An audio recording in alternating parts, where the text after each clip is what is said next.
All right, welcome to The Explainer. We're jumping right into a huge developing story today, a new war that's sending some serious shockwaves through the entire global economy. This quote here from Louis Navallier, "The fog of war persists." That pretty much says it all, right? It perfectly captures the vibe right now, not just on Wall Street, but everywhere. It's just a ton of uncertainty. So, okay, let's get into it. So, how far do these ripples really spread? That's what we're going to track.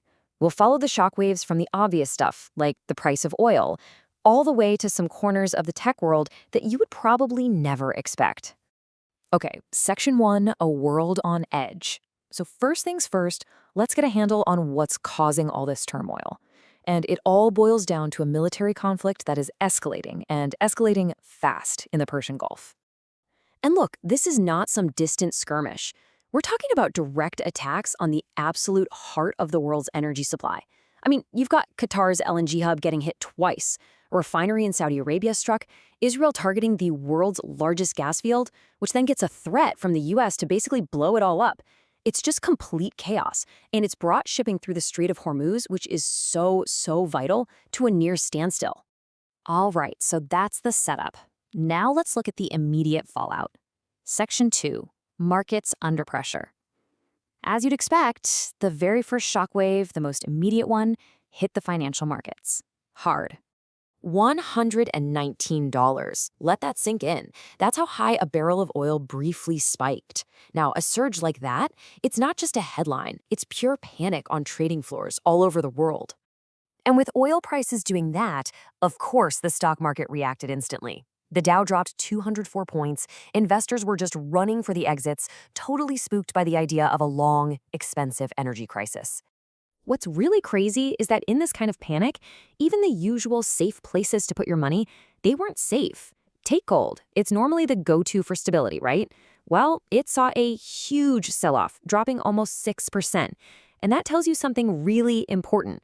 Traders weren't just looking for a safe spot. They were selling everything. They were just trying to get cash, terrified of inflation and rising interest rates. Okay, now this is fascinating. This slide really breaks down why not all oil is created equal. You have Brent crude on one side. That's the international standard. It's priced on oil that's literally on a boat, so of course it's super sensitive to a crisis in the Persian Gulf. But then you have WTI, the US benchmark. It's less affected because, well, US domestic supply is stable. So that massive gap you see between the two prices, it tells you the panic is really focused on those international supply chains. Okay, so the markets are in turmoil, but that was just the beginning. The impact started spreading way beyond Wall Street and started hitting the supply chains for stuff we all use every single day. Ever heard of naphtha? Probably not, right? But this stuff is absolutely critical. It's the starting ingredient for basically all of Asia's petrochemical industry. Think nylon, PVC pipes, paint, you name it. And with the Strait of Hormuz nearly shut down, the supply has been throttled. That's a huge problem for companies making all sorts of things you and I buy. How big of a problem? We're talking a price spike of over 60% for naphtha in Japan, just since the fighting started. It's gotten so bad that companies are starting to declare force majeure. That's basically the legal way of saying, look, we literally cannot get you the stuff we promised in our contract. And believe me, it is not just naphtha. The Persian Gulf is a major source for all of these other materials too. We're talking aluminum for cars and cans, helium for microchips, ammonia and urea for fertilizers to grow our food. It's just a perfect illustration of how interconnected everything is. A war in one spot can literally stop production of all kinds of goods thousands of miles away. So here's the bottom line, the big fear. Economists are warning that if this conflict drags on for more than, say, 5 weeks, the hit to global GDP is going to be severe. We're not just talking about a dip in the stock market anymore. The real worry is a long-term crisis that could push whole countries into recession or even hyperinflation. But okay, let's shift gears a bit. Because the fallout here isn't just about economics 101, prices and supply chains. This whole crisis is creating some really strange, unexpected side effects. And it's forcing entire industries to completely change direction. So listen to this quote from Max Gouldet. He's the CEO of a satellite startup called Constellar. His company's original mission? Pretty cool, actually. It was all about helping farmers fight climate change by using satellites to check the temperature of their crops. But now? Well, now things are different. Companies like his are completely pivoting. Those same thermal imaging satellites that were supposed to look at crop health, now they're being used by defense clients to do things like track ships in the dark and watch rocket launches. It's a massive shift from a civilian mission to a military one. And this isn't a one-off thing. Analysts are saying this is happening across the entire industry. They're calling it the year the industry stopped pretending. Basically, they're moving away from the kind of shaky, uncertain market for climate data and heading straight for big, lucrative defense contracts. This war didn't create the trend, but boy, did it put it into overdrive. Another thing a crisis like this does is it acts like a brutal reality check for hype. When things get real, with real conflict and real economic pain, all those speculative bets are the first things to get exposed. Case in point, remember the metaverse? This slide just perfectly shows the massive gap between the crazy predictions, a 5, maybe $8 trillion market, and the cold, hard reality of its financial flop. And this is maybe one of the most important takeaways from all this.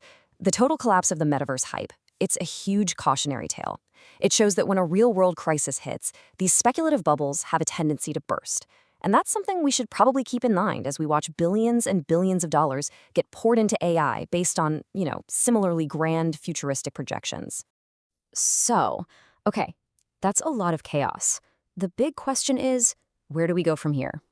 It's kind of a weird idea, but some analysts are actually suggesting we might have reached peak uncertainty. And the logic goes like this. The worst-case scenarios we were all worried about, like major attacks on energy facilities, well, they've already happened. So maybe there are fewer big unknown shocks left to hit us. The road ahead is still going to be tough for sure, but it might actually be a little clearer now that some of the biggest fears are a reality. And, history can give us a little bit of perspective here. Some research looked at 30 other big geopolitical shocks, and they found a pattern.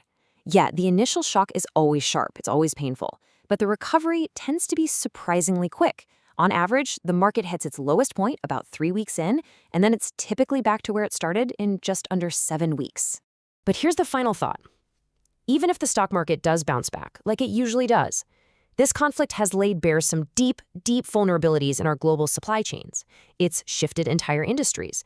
So that leaves us with a really critical question for the future, right? The markets may recover, the numbers on the screen might go back up, but will the actual global economy, the world those numbers represent, ever be the same?